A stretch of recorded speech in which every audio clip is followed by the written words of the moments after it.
Hello everyone, I hope all are feeling well. जो भी जाओगे बढ़िया होंगे। और इस वीडियो में हम लोग देखेंगे जेम्स वेब स्पेस के बारे में। जेम्स वेब खगोल दूरदर्शी। जेम्स वेब अंतरिक्ष का एक प्रकार और अंतरिक्ष वेधशाला है। यह हबल अंतरिक्ष दूरदर्शी का वैज्ञानिक उत्तराधिकारी और आधुनिक पीढ़ी का दूरदर्शी है, जिसे 25 दिसंबर 2021 को एरियन रॉकेट से प्रक्षेपित किया गया।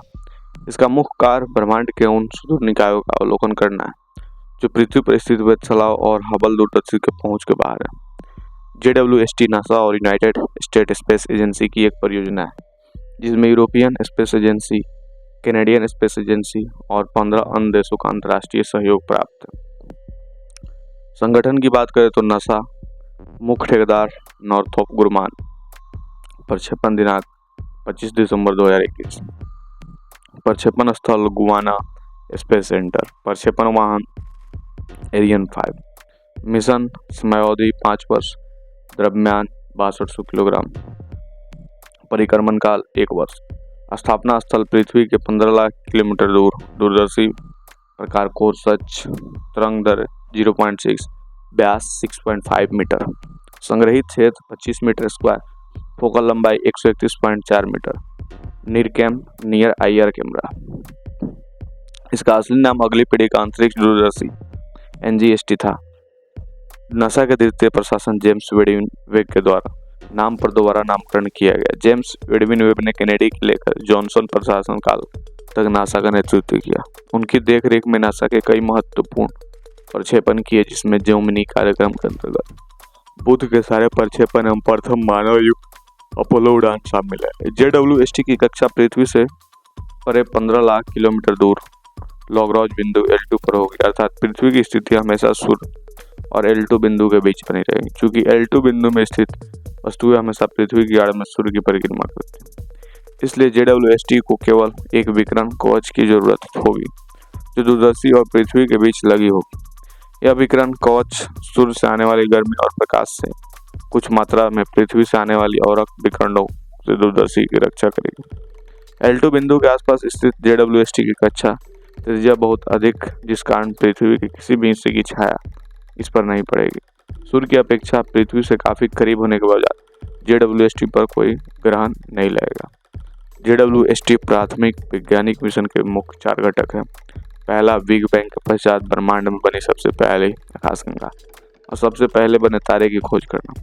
दूसरा, आकाशगंगाओं का गठन और उनके विकास का अध्ययन करना। तीसरा, तारों का गठन और ग्रहणीय प्रणालियों को समझना तथा चौथा, जीवन की उत्पत्ति और ग्रहीय प्रणालियों का अध्ययन करना। इन सभी कार्यों का विश्लेषण दृश्य प्रकाश की अपेक्षा और प्रकाश में अधिक प्रभावी ढंग से किया जा सकता है। यही कारण है कि JWST के उपकरण हबल टेलीस्कोप की तरह दृश्य एवं पराबैंगनी उपाय होने वाले होंगे, बल्कि इसमें बड़ी मात्रा में और प्रकाश को इकट्ठा करने की क्षमता होगी। JWST की वर्तमान डिजाइन इस प्रकार बनाई गई है कि यह माइक्रोमीटर की गहरी और विकिरण विस्तार की तरंगदैर्घ्य का आसानी से पता लगा सकता है। किसी वजह से इस वेधशाला को जून से पहले प्रक्षेपित नहीं किया जा सकेगा तथा वर्तमान कार्यक्रम के अनुसार लगभग दरम्यान वाले इस टेलीस्कोप को गुआना अंतरिक्ष केंद्र कोर में फ्रेंच गुआना से प्रक्षेपण वाहन एरियन की मदद से कक्षा में स्थापित किया जाएगा। स्थापित होने के लगभग 6 महीने बाद यह वेधशाला कम से कम अगले 5 वर्षों के लिए वैज्ञानिक मिशन के लिए सौंप दी जाएगी। इस वेधशाला को इस प्रकार तैयार किया जा रहा है कि वैज्ञानिक मिशन के विस्तार की संभावना के हिसाब से मौजूदा क्षमताओं से बढ़ाकर इसकी निर्धारित कार्यकाल अवधि बढ़ाई जा सके। बिग बैंग के लगभग बाद ब्रह्मांड अत्यधिक घना था। तब ना कोई आकाशगंगा अस्तित्व में आई थी और ना ही कोई किसी तारे का जन्म हुआ था। वैज्ञानिक इस बात को जानना चाहते हैं कि आखिर बिग बैंग के पश्चात वास्तव में क्या हुआ था। आशा है कि वेब दूरबीन इस राज पर से पर्दा हटाएगा तथा आकाशगंगा और तारों के निर्माण की गुत्थी सुलझेगी। बिग बैंग के पश्चात जब ब्रह्मांड की उत्पत्ति हुई, तब चहु और केवल मूलभूत कणों और स्वतंत्र प्रोटॉन का राज था। इसके करीब 4 लाख वर्ष बाद जैसे जैसे तापमान गिरने लगा, इलेक्ट्रॉन और प्रोटॉन ने आपसी साझेदारी से हाइड्रोजन परमाणु बनाया। साझेदारी की यह प्रक्रिया पुनः संयोजन कहलाती है। जैसे कि इलेक्ट्रॉन और प्रोटॉन का मिलन हुआ, प्रोटॉन अर्थात प्रकाश का जन्म हुआ। इस बिंदु पर ब्रह्मांड अपारदर्शी से पारदर्शी होने लगा। पुनर्संयोजन का युग हमारे ब्रह्मांडीय इतिहास का वह पूर्व बिंदु है जिसमें हम प्रकाश के किसी भी रूप के साथ पीछे जाकर देख सकते हैं। ब्रह्मांड की समय रेखा का सर्वोत्तम उदाहरण ब्रह्मांड में चहु और व्याप्त ब्रह्मांडीय सूक्ष्म तरंग पृष्ठभूमि है, जिसे हम आज कोव और डब्लू मैप की सहायता से देखते हैं। ब्रह्मांड में एक और बड़ा परिवर्तन तारों के निर्माण के बाद हुआ है। सिद्धांत अनुमान लगाते हैं कि सुपरनोवा विस्फोट के पहले कुछ लाख वर्ष तक दहकने वाले प्रथम तारे कई गुना बड़े थे और उनकी चमक सूर्य से लाखों गुना अधिक थी। इन तारों का उपयुक्त परावैगनी प्रकाश हाइड्रोजन परमाणु को इलेक्ट्रॉन और प्रोटॉन से विभाजित करने में सक्षम था। सुदूर क्वासर के वर्णक्रम के अध्ययन से लगता है कि इस समय ब्रह्मांड की आयु संभवतः 1 अरब वर्ष थी। यह पुनः आयनीकरण युग कहलाता है।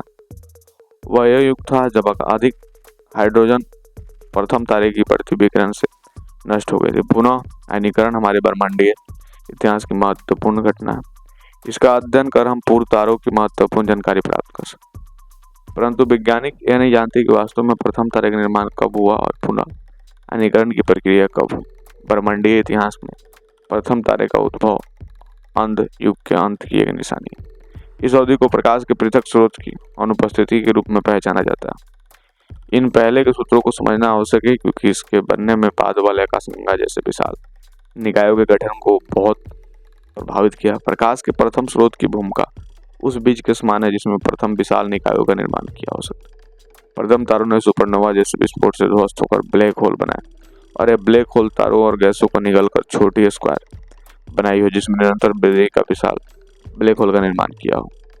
आज की आकाशगंगा के केंद्र में पाया गया है कि ब्रह्मांड की संरचना की गठन गुत्थी सुलझाने के लिए वे कई महत्वपूर्ण सवालों को पता करने में हमारी मदद करेगा, जैसा कि पुनः आयनीकरण कब और कैसे हुआ और वो कौन से स्रोत है जो पुनः आयनीकरण के कारण बने, प्रथम आकाशगंगा क्या है। इन सारी चीज़ों के बारे में उसमें देखा जाएगा नेक्स्ट वीडियो में। और आई होप वीडियो आपको बढ़िया लगा होगा। जल्दी मिलते हैं ऐसा ही कोई नया वीडियो लेकर, तब तक के लिए बाय बाय।